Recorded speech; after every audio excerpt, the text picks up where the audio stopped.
லங்காஸ்ரீ நேயர்களுக்கு வணக்கம். Lankasri news inside Tamil நிகழ்ச்சியுடன் என்றும் இணைந்திருக்கின்றீர்கள். நீங்கள் வெளிநாட்டில் இருக்கும்போது உங்கள் பெற்றோரின் மருத்துவ தேவைகள் அனைத்தையும் நாங்கள் ஒருங்கிணைத்து கவனிக்கின்றோம். வருடாந்திர பதிவு, சிறப்பு தள்ளுபடி, மெடிப்ளேஸ்.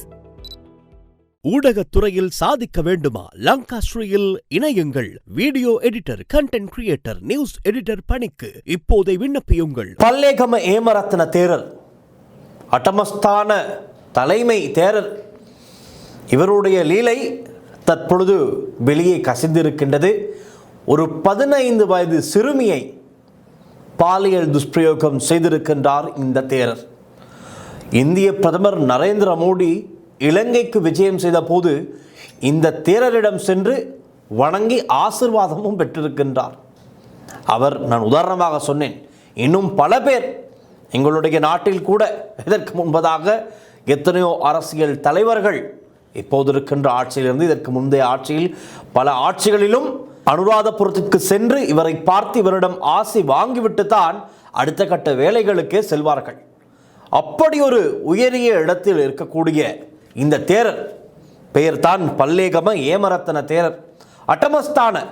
அட்டமஸ்தான என்றால் 8 உயர் ஸ்தலங்கள், வணக்கத்திற்குரிய உயரிய ஸ்தலங்களாகத்தான் இவை கருதப்படுகின்றது. அந்த 8 புனித ஸ்தலங்களுக்குமே தலைவர் தான் இவர் அனுராதபுரத்தில். அந்த 8 ஸ்தலங்கள் என்னவென்பது உங்களுக்கு கேள்வியாக இருக்கலாம்.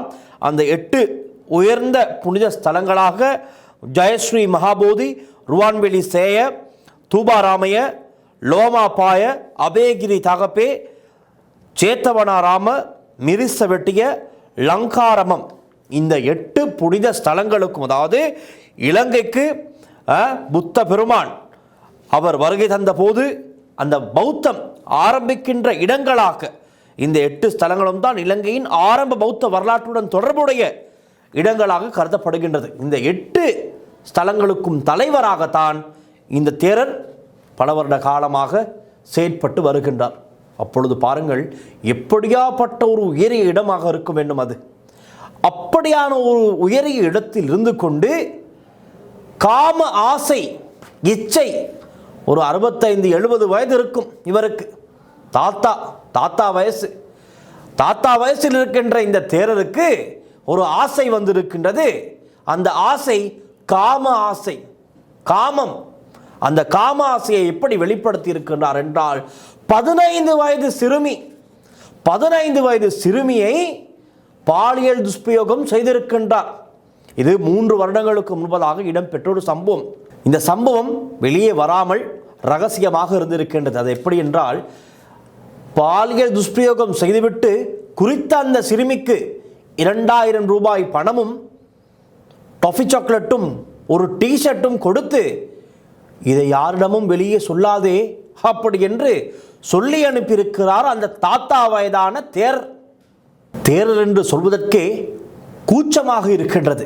அவ்வளவு கேவலம், படுமோசமான, அநாகரிகமான ஒரு நடவடிக்கையில் தான் இந்த தேரர் ஈடுபட்டிருக்கின்றார். இன்னும் ஒரு விஷயம் என்னவென்றால், இந்த குறித்த சிறுமியை இந்த தேரரிடம் விற்றது. பொதுவாக இந்த வார்த்தையை நான் பயன்படுத்தக்கூடாது. இந்த இந்தியாவில் நாங்கள் திரைப்படங்களில் பார்ப்போம், கூட்டி கொடுத்தார்கள் என்று ஒரு வார்த்தை இருக்கின்ற தானே. பொதுவாக திரைப்படங்களில் நாங்கள் பார்த்திருக்கின்றோம். பொதுவெளியில் நாங்கள் யாரும் பேசுவதில்லை.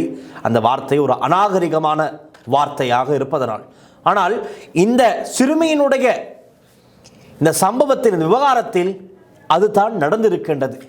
1 லட்சம் ரூபாய்க்கு இந்த தேரருக்கு இந்த சிறுமியின் தாய் அதை செய்திருக்கின்றார். நாங்கள் நாகரிகம் கருதி விற்றிருக்கின்றார் என்று சொல்வோம், அதுதான் பாவம். ஆனால் இப்பொழுது அந்த தாய்க்கும் சேர்த்து தான் வழக்கு தொடரப்பட்டிருக்கிறது. இன்று இந்த வழக்கு அனுராதபுர நீதவான் நீதிமன்றத்திலே விசாரணைக்கு எடுத்துக்கொள்ளப்பட்ட நிலையில், இந்த தேரருக்கு சார்பாக இந்த தேரரை காப்பாற்ற 20க்கும் மேற்பட்ட சட்டத்தரணிகள் நீதிமன்றத்திலே முன்னிலையாகி இருக்கின்றார்கள். அப்படி என்றால் அந்த சிறுமிக்கு எத்தனை பேர் இருக்க வேண்டும்? யாருமே இல்லை, பூச்சியம்.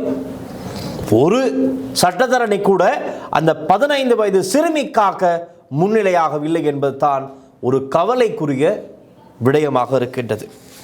அந்த தேரரை காப்பாற்ற இத்தனை பேர்.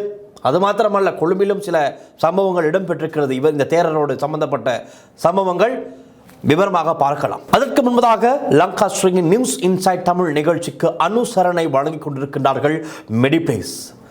புலம்பெயர்ந்து வாழ்கின்ற உங்களுடைய அன்பான உறவுகள், இலங்கையில் இருக்கின்ற உங்களுடைய உறவுகளுக்கு தேவையான அனைத்து விதமான மருத்துவ சேவைகளையும் சிறந்த முறையில் ஒரே இடத்தில் பெற்றுக்கொள்ள வேண்டும் என்றால் திரையில் தோன்றுகின்ற இலக்கங்களுக்கு தொடர்பு கொண்டு மெடிப்ளேஸ் மூலமாக அனைத்து விதமான மருத்துவ சேவைகளையும் நீங்கள் பெற்றுக்கொள்ள முடியும். அனுராதபுர நீதிமன்றத்திலே இன்று இந்த சிறுமியினுடைய வழக்கு விசாரணைக்கு எடுத்துக் கொள்ளப்பட்ட நிலையில் பாலியல் குற்றச்சாட்டுக்கு உள்ளாகியுள்ள இந்த தேரருக்கு சார்பாக 20க்கும் அதிகமான சட்டத்தரணிகள் முன்னிலையாகி இருக்கின்றார்கள். ஜனாதிபதி சட்டத்தரணி காலிங்க இந்திரதிசதான் பிரதானமாக இவர் சார்பில் இவரை காப்பாற்ற முன்னிலையாக இருக்கின்றார். பார்க்கலாம், இந்த வழக்கு விசாரணை செல்லும் போது இவர் காப்பாற்றப்படுவாரா இல்லை சிறைக்கு அனுப்பப்படுவாரா என்று அதில் தான் தங்கியிருக்கின்றது. இன்று வழக்கு விசாரணைக்கு தேரர் நீதிமன்றத்தில் முன்னிலையாகவில்லை. நீதவான் சியபத் சசிந்து விக்ரமரத்ன எதிர்வரும் 20ஆம் தேதி தேரரை நீதிமன்றத்தில் முன்னிலைப்படுத்துமாறு உத்தரவிட்டிருக்கின்றார். ஆகவே உங்களுக்கு ஒரு கேள்வி வரலாம், ஆம், இன்று வழக்கு விசாரணைக்கும் தேரர் முன்னிலையாகவில்லை, அப்பொழுது எங்கே இருக்கின்றார்? அவர் இப்பொழுது கொழும்பு தேசிய வைத்தியசாலையில் சிகிச்சை பெற்று வருகின்றாராம். இத்தான் தகவல். கொழும்பு தேசிய வைத்தியசாலையில் இப்போதுதான் சிகிச்சை பெறுகிறார். 2 நாட்களுக்கு முன்னதாக கொழும்பில் இருக்கின்ற ஒரு பெரிய தனியார் வைத்தியசாலையில் தான் 1 வார காலமாக சிகிச்சை பெற்று வந்திருக்கின்றார். ஒரு சிறுமி, 15 வயது சிறுமியை பாலியல் ரீதியாக துஷ்பிரயோகப்படுத்தும் போது, பாலியல் ரீதியாக துன்புறுத்தும் போது வராத வருத்தம் இப்பொழுது வந்திருக்கின்றதாம். எப்படி போலீசுக்கு இந்த விஷயம் தெரிய வந்து இவருடைய பெயர் வெளியே வர ஆரம்பித்ததும் இந்த தேரருக்கு வருத்தம் வந்திருக்கின்றதாம். வருத்தத்துக்கு மருந்தெடுக்க கொழும்பில் இருக்கின்ற தனியார் வைத்தியசாலையில் வந்து படுத்து விட்டார் இந்த தேரர். பல இடங்களில் பல பக்கங்களிலிருந்து பேருக்கு ஆதரவு இருக்கின்றது. ஏன், பெரிய தேரர் தானே, பெயர் போன பெயர் பெற்ற ஒரு தேரர், மிக முக்கியமான ஒரு உயரிய இடத்திலே இருந்த ஒரு தேரர். பலரும் இவரிடம் சென்று ஆசீர்வாதம் பெற்றிருக்கின்றார்கள். அரசியல் ரீதியாக பல உரையாடல்கள் இவரோடு செய்திருக்கின்றார்கள். ஆகவே பல வழிகளில் இருந்தும் இந்த தேரரை காப்பாற்ற இப்பொழுது வேலைப்பாடுகள் மும்முரமாக இடம்பெற்றுக் கொண்டிருக்கின்றது. அதன் காரணமாகத்தான் இந்த நீதிமன்றத்திலும் 20க்கும் மேற்பட்ட சட்டத்தரணிகள் இந்த தேரருக்காக முன்னிலையாக இருக்கிறார்கள். அப்படி என்றால் பாருங்கள், பாதிக்கப்பட்ட சிறுமிக்கு இல்லாத சட்டத்தரணிகள் தேரருக்கு ஆதரவாக இருக்கிறார்கள் என்றால் எப்படியாப்பட்ட ஒரு அதிகாரம் இந்த தேரருக்கு இருக்கும் என்பதை சிந்தித்து பார்த்துக் கொள்ளுங்கள். நீங்கள் வெளிநாட்டில் இருக்கும்போது உங்கள் பெற்றோரின் மருத்துவ தேவைகள் அனைத்தையும் நாங்கள் ஒருங்கிணைத்து கவனிக்கின்றோம். வருடாந்திர பதிவு சிறப்பு தள்ளுபடி மெடிப்ளேஸ். குறித்த சிறுமியை தேரருக்கு விற்ற சிறுமியின் தாய் இன்று நீதிமன்றத்தில் ஆஜராகி இருக்கின்றார். அவரை பிணையில் விடுவிக்குமாறு அவர் சார்பாகவும் முன்னிலையான சட்டத்தரணி பிரதீப் திசாநாயக்க கோரிக்கை விடுத்திருக்கின்றார். ஆனால் நீதவான் அவர்கள் அதை மறுத்து எதிர்வரும் 22ஆம் தேதி வரை விளக்க மறியலில் வைக்குமாறு உத்தரவிட்டிருக்கின்றார். ஆகவே இந்த சிறுமியை, தன்னுடைய பிள்ளையை விற்ற குற்றத்துக்காக, இது விற்பனை தான், ஆட்கள் விற்பனை செய்தல் என்ற விவகாரத்திற்கு கீழே தான் வரும், என்ற குற்றத்திற்கு கீழே தான் வரும். அதன் கீழே, சட்டத்தின் கீழே இவரும் கைதாகி இப்பொழுது 22ஆம் தேதி வரை விளக்க மறியலில் இருக்க போகின்றார். அதே போல இந்த விசாரணைகளை முன்னெடுத்து வருகின்ற நிட்டம்புவ போலீசார் இன்று நீதிமன்றத்தில் தெரிவித்திருந்தார்கள் மிக முக்கியமான ஒரு விடயத்தினை. அதாவது இந்த சம்பவம் தொடர்பாக முழுமையான விசாரணைகள் செய்து முடிக்கப்பட்டுள்ளதாகவும் விசாரணை ஆவணங்கள், அறிக்கைகள், ஆவணங்கள் அனைத்தும் சட்டமாதிபர் திணைக்களத்துக்கு சமர்ப்பிக்கப்பட்டுள்ளதாகவும் நிட்டம்புவ போலீசார் தெரிவித்திருக்கிறார்கள். ஆகவே இந்த விசாரணை அறிக்கைகள், உரிய ஆவணங்கள், சாட்சியங்கள் எல்லாம் வைத்து சட்டமா அதிபர் திணைக்களம் இதில் சம்பந்தப்பட்டவர்களுக்கு எதிராக குற்றப்பத்திரிகை தாக்கல் செய்வதா இல்லையா என்பது குறித்து இனி சட்டமாதிபர் திணைக்களம் தான் முடிவு செய்யும். இதற்கு முன்பதாகவும் இப்படியான விசாரணைகள் இடம்பெற்று சட்டமாதிபர் திணைக்களத்துக்கு ஃபைல் சென்றாலும் கூட குற்றப்பத்திரிகை தாக்கல் செய்யப்படாத பல வழக்குகளும் இருக்கின்றது. பல வழக்குகள் இல்லாமலும் போயிருக்கின்றது. ஆனால் இந்த விவகாரம் என்ன நடக்கும், ஏது நடக்கும் என்பது தான் நாமும் பார்த்து கொண்டிருக்கின்றோம். நிச்சயமாக தேரருக்கு எதிராக குற்றப்பத்திரிகை தாக்கல் செய்யப்பட வேண்டும். சாட்சியங்கள் சரிபார்த்து ஆதாரங்கள் எல்லாம் பக்காவாக இருந்தால் குற்றப்பத்திரிகை தாக்கல் செய்யப்படும். ஆகவே இனி அது சட்டமா அதிபர் திணைக்களத்தை சார்ந்தது. அவர்கள் அதற்கான நடவடிக்கைகள் எடுப்பார்கள். எடுத்தவுடன் நீதிமன்ற நடவடிக்கைகளை பொறுத்து அடுத்தடுத்த அப்டேட்ஸ்களை எங்களுக்கு தெரிந்து கொள்ளக்கூடியதாக இருக்கும். இதில் மிக முக்கியமான விடயம், இந்த தேரர் கடந்த 9ஆம் தேதி மே மாதம் 9ஆம் தேதி அதிகாலை தான் கைது செய்யப்பட்டார். இந்த விவகாரம், அதாவது இந்த குறித்த சிறுமி பாலியல் துஷ்பிரயோகத்துக்கு உள்ளாக்கப்பட்ட விடயம் ஒரு ஊடகவியலாளர் மூலமாகத்தான் வெளியே வருகிறது. இந்த சிறுமி தான் பட்ட அவஸ்தை துன்பங்களுக்கெல்லாம், அதாவது அவருடைய கடந்த காலங்களில் அவர் பட்ட பல வேதனையான சம்பவங்களை எல்லாம் ஒரு இடத்தில் இவர் குறிப்பிட்டிருக்கின்றார். போலீஸ் அதிகாரிகளுக்கு தெரிவித்திருக்கின்றார். அது ஊடகவியலாளர் ஒருவர் கிடைக்கின்றது. அந்த ஊடகவியலாளர் தான் பெண்கள் மற்றும் சிறுவர் பாதுகாப்பு பிரிவு அமைச்சுக்கு சென்று இது சம்பந்தமாக முறைப்பாடு செய்து பிறகு தான் விசாரணைகள் ஆரம்பிக்கப்படுகின்றது. சிறுமி போலீஸ் காவலுக்கு எடுக்கப்படுகின்றார். விசாரித்து பார்க்கும் போது தேரருடைய பெயரும் வருகின்றது. தேரருடைய பெயரை பார்த்து வியந்து அதிர்ச்சி அடைந்த போலீசார் இது சம்பந்தமான அடுத்த கட்ட நடவடிக்கைகளை மேற்கொள்கிறார்கள். தேரரை தேடுகிறார்கள். தேரர் அப்போது எங்கிருந்து இருக்கின்றார்? கொழும்பில் இருக்கின்ற நவலோக வைத்தியசாலையில், தனியார் வைத்தியசாலை, அங்கிருந்து இருக்கிறார். தேரருக்கு செய்தி சென்று விட்டது. ரைட், தேரரை தேடிக்கொண்டிருக்கிறார்கள். 15 வயது சிறுமிக்கு தான் செய்த அநியாயம் வெளியாகிவிட்டது போல, விஷயம் கசிந்து விட்டது போல, நான் கைதாக போகிறேன் என்ற பயத்தில் வந்து நோய் நொடி என்று படுத்து விட்டார் வைத்தியசாலையில். மே 9 அதிகாலை கைது செய்யப்பட்டார். கைது செய்யப்பட்டார் என்றால் கைவிலங்கு மாட்டி அவர் ஒன்றும் அழைத்து வரப்படவில்லை. கைதானார் என்றால் அவர் வைத்தியசாலையில் தான் இருக்கின்றார், சிகிச்சை பெறுகின்றார். ஆனால் போலீஸ் அதிகாரிகள் இருவர் அல்லது ஒருவரோ அந்த அறைக்கு வெளியே இருப்பார்கள். இதுதான் கைது. கொழும்பு மேலதிக நீதவான் வைத்தியசாலைக்கு சென்று பார்க்கின்றார். இப்பொழுது இந்த விஷயம் வெளிவந்து விட்டது தானே. நீதவான் அவர்களுடைய கவனத்திற்கு இந்த விஷயம் கொண்டு வரப்பட்டதும் கொழும்பு மேலதிக நீதவான் நவலோக வைத்தியசாலைக்கு சென்று தேரரை பார்த்துவிட்டு இவரை சிறைச்சாலை மருத்துவமனைக்கு அல்லது தேசிய வைத்தியசாலைக்கு மாற்றுமாறு உத்தரவு பிறப்பிக்கின்றார். அப்படி என்றால் என்ன நடந்திருக்க வேண்டும்? 9ஆம் தேதி என்றால் 10ஆம் தேதி இவர் உடனடியாக மாறியிருக்க வேண்டும், மாற்றப்பட்டிருக்க வேண்டும். ஆனால் நடந்தது என்னவென்றால் 12ஆம் தேதி வழக்கு விசாரணைக்கு எடுக்கும் வரை, இன்னும் 12ஆம் தேதி கொழும்பில் இந்த வழக்கு விசாரணைக்கு எடுக்கப்பட்டிருக்கின்றது. அன்றைய தினம் வரை தேரர் அதே நவலோக வைத்தியசாலையில் தான் சிகிச்சை பெற்று வந்திருக்கின்றார். பார்த்து கொள்ளுங்கள். கொழும்பு மேலதிக நீதவான் ஒரு உத்தரவை பிறப்பித்தும் அந்த உத்தரவு செயற்படுத்தப்படாமல் இருந்திருக்கின்றது. சரியாக பார்த்தால் அதற்கும் மேலொரு நடவடிக்கை எடுக்க வேண்டும் சட்ட ரீதியான, ஆனால் எடுக்கப்படவில்லை. பாருங்கள், 12ஆம் தேதி வழக்கு விசாரணைக்கு எடுக்கப்படுகின்றது. தேரர் சம்பந்தமாக கேட்ட பொழுதும் அதிகாரிகள் தெரிவித்திருக்கிறார்கள், இன்னும் அவர் நவலோக வைத்தியசாலையில் தான் சிகிச்சை பெற்று வருகிறார் என்று. மேலதிக நீதவான் உத்தரவு பிறப்பித்தும் அது செயற்படுத்தப்படவில்லை என்பது இங்கு தெரிய வருகிறது. அது மட்டுமல்ல, கொழும்பு மேலதிக நீதவான் பிறப்பித்த கைது உத்தரவு, அவரை கைது செய்யுமாறு சொல்லிவிட்டார் தானே. இவரை கைது செய்யுங்கள், உடனடியாக இவரை சிறைச்சாலை மருத்துவமனை அல்லது கொழும்பு தேசிய வைத்தியசாலைக்கு மாற்றுங்கள். கைது செய்ய சொல்லித்தான் அவர் மாற்ற சொல்கிறார். கைதும் நடக்கவில்லை, இவர் மாற்றப்படவும் இல்லை, இரண்டுமே நடக்கவில்லை. இந்த உத்தரவானது கொழும்பு மேலதிக நீதவானால் பிறப்பிக்கப்பட்ட இந்த உத்தரவு அனுராதபுர நீதவானவர்களுக்கும் தெரியாதாம். காரணம், தெரியப்படுத்த அதிகாரிகள் தவறி இருக்கின்றார்கள். இது சம்பந்தமான விசாரணை அதிகாரிகள் கொழும்பு நீதவான் பிறப்பித்த உத்தரவு சம்பந்தமான விடயங்களை அனுராதபுர நீதவானுக்கு தெரிவிக்க தவறு இருக்கிறார்கள். இதுவும் மிக முக்கியமான ஒரு பாயிண்ட்.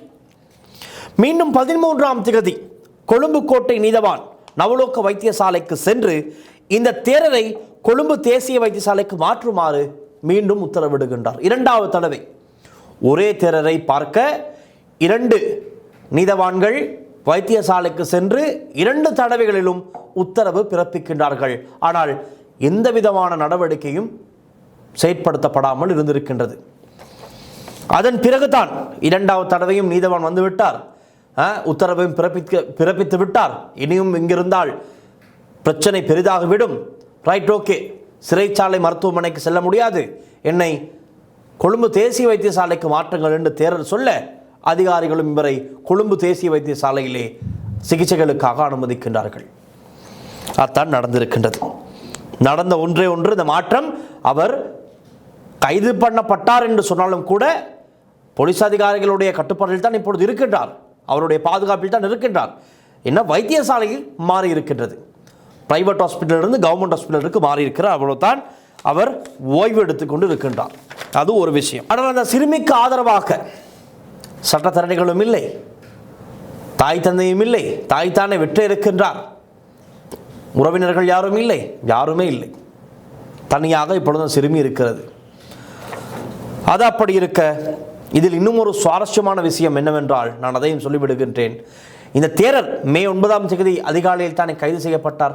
இவர் கைது செய்யப்படுவதற்கு முன்பதாக, இது ஒரு தகவல் தான் கிடைத்திருக்கிறது, இவர் கைது செய்யப்படுவதற்கு முன்பதாக போலீஸ் மா அதிபர் மல்வத்து நாயக்க தேரரை சந்தித்து இப்படித்தான் பல்லேகம தேரர் ஒரு விடயத்தில் சிக்கியிருக்கின்றார், பிரச்சனை பெரிதாகிவிட்டது, இவரை நாங்கள் கைது செய்ய வேண்டும், உத்தரவு கொடுங்கள் என்று கேட்டிருக்கின்றார், அனுமதி கோரி இருக்கின்றார். இல்லை என்றால் திடீரென்று ஒரு தேரரை கைது செய்தால் அதுவும் ஒரு பாரிய பிரச்சனையாகிவிடுமே, அதுவும் அரசாங்கத்துக்கு ஒரு தலையீடு என்று நினைத்தார்களோ என்னவோ. மல்வத்து நாயக்க தேரர்களிடம் இந்த விடயத்தை பற்றி தெளிவுபடுத்திவிட்டு தான் இந்த குறித்த பல்லேகம ஏமரத்தன தேரரை கைது செய்திருக்கின்றார்கள். அதற்கு முன்பதாக இவர்கள் சென்று மல்வத்து நாயக்க தேரர்களிடம் விடயத்தை விளக்கப்படுத்தி இருக்கின்றார்கள். என்ன சட்டம் இது, என்ன சட்டம் இது? ஒரு சிறுமி விரும்பியோ விரும்பாமலோ ஏதோ ஒரு கட்டத்திலே தேரருக்கு அருகில் அனுப்பப்பட்டிருக்கின்றார், தாயால் விற்கப்பட்டிருக்கின்றார். அந்த தேரரும் இந்த சிறுமியை தன்னுடைய காம ஆசைக்கு, காம பசிக்கு பயன்படுத்தி இருக்கின்றார். அதெல்லாம் தெரிந்தும் சிறுமியை ஸ்டேட்மெண்ட் வாய் மூலமாக வாக்குமூலம் கொடுத்தும் ஏன் தாமதம்? தூக்கி உள்ளே போடுவதற்கு மட்டும்தான் இருக்கின்றது. இதற்கு சென்று பெரிய பெரிய இடங்களில், ஆன்மீக ரீதியான அந்த பெரிய இடங்களில் சென்று அனுமதி கேட்க வேண்டுமா? இதே ஒரு வேற்று மதத்தில் தலைவர்கள் செய்திருந்தால் இந்த அனுமதி கோரல் நடந்திருக்குமா என்பதும் ஒரு கேள்வி. சமூக வலைத்தளங்களில் பலரும் கேட்கின்றார்கள் இந்த கேள்வியை. ஆகவே இப்படியான சூழல் தான் இருக்கின்றது. இது மிகவும் பாரதூரமான ஒரு விடயம். அட்டமஸ்தான 8 புனித உயர் இடங்கள், உயர் ஸ்தலங்கள், இதற்கு தலைவராக இருக்கின்ற இந்த தேரர், அந்த தேரருக்கு சரியான சாட்சிகள் எல்லாம் அமைந்தால், இந்த சம்பவம் உண்மை என்றால், அதாவது இதில் இன்னொரு விஷயம் இருக்கிறது, உண்மைத்தான். இந்த சிறுமியிடம் வாக்குமூலம் பெறும் போது இந்த சிறுமி குறிப்பிட்டிருக்கின்றார், நான் தேரருடைய இந்த அறையில் வைத்துத்தான் துஷ்பிரயோகத்துக்கு உட்படுத்தப்பட்டேன் என்றும் இந்த அறையில் என்னென்ன விஷயங்கள் இருக்கின்றது என்பதை தெளிவாக தெரிவித்திருக்கின்றார். அதனை அடுத்து விசாரணை அதிகாரிகள் சென்று பார்த்தபோது இந்த சிறுமி சொன்னது போலவே அங்கு எல்லாமே இருந்திருக்கின்றது. அதை வைத்துத்தான் உறுதிப்படுத்தியிருக்கிறார்கள். சரி, இந்த சிறுமி இந்த அறைக்கு அழைத்து வரப்பட்டு துஷ்பிரயோகத்திற்கு உட்படுத்தப்பட்டிருக்கின்றார் என்பது குறித்து ஓரளவு முடிவுக்கு வருகின்றார்கள். அதற்கு அடுத்த கட்ட விசாரணைகளை அடிப்படையாக வைத்து தாயிடமும் வாக்குமூலம் பெறப்பட்டிருக்கின்றது. எல்லாம் அடிப்படையாக வைத்து தான் தாயும் கைது செய்யப்பட்டிருக்கின்றார். விஷயம் உறுதியாக்கப்படுகின்றது, தேரரும் கைது செய்யப்படுகின்றார். இதுதான் ஒரு மிக முக்கியமான வழக்காக என்று பார்க்கப்படுகின்றது. வழக்கு சார்ந்த விடயங்களை தான் உங்களுக்கு நான் இன்று வெளிப்படுத்தியிருந்தேன். அடுத்த வழக்கு விசாரணை 22ஆம் தேதி எடுத்துக்கொள்ளப்படும். அன்றைய தினம் இந்த தேரரும் காம ஆசையினால், காம பசியினால், தாத்தா வயதான இந்த தேரர் 15 வயதான சிறுமியை தன்னுடைய காம பசிக்கு பயன்படுத்தி கொண்ட அந்த கொடூர சம்பவம் சம்பந்தமான நடவடிக்கை என்ன, எப்படி எடுக்கப்பட போகின்றது? சட்டம் தன் கடமையை செய்யும் என்பது தான் பொதுவான மொழி. இந்த தேரருடைய விஷயத்திலே, இந்த தேரருடைய விவகாரத்திலே சட்டம் தன் கடமையை எப்படி செய்ய போகின்றது என்பதை பொறுத்திருந்து பார்ப்போம். இது சம்பந்தமான மேலதிக விவரங்களை அடுத்த எதிர்வரும் 22ஆம் தேதி இன்னும் விவரமாக தெரிந்து கொள்ள முடியும். தெரிந்து கொள்ள தொடர்ந்தும் லாங்காஸ்ட்ரியுடன் இணைந்திருங்கள். இன்று நாம் விடைபெறுகின்றோம். மீண்டும் நாளைய நிகழ்ச்சியிலும் சந்திக்கலாம். ஒளிப்பதிவாளர் லிசி ஹரனுடன் நான் டில்ஷான் வின்சன். நன்றி, வணக்கம்.